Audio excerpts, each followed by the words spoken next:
Simple 3 steps acne खत्म करने के लिए, वेरी इजी, वेरी इकोनॉमिकल।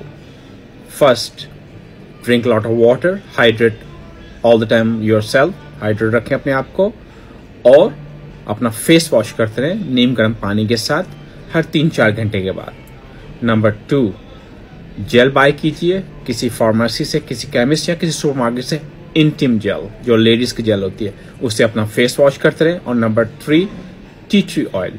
अगर प्योर नहीं मिलता आपको tea tree oil, with cannabis और with aloe vera tea tree oil, आप जहां पे आपके कील महासे या दाग धब्बे हों, आप वहां पे अप्लाई करें। आप चंद ही हफ्तों या चंद दिनों के अंदर आप मैजिकल आप अपने डिफरेंस देखोगे अपने फेस के ऊपर।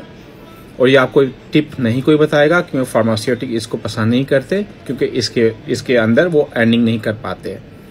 ये 3 स्टेप्स कीजिए, you gonna see the big difference.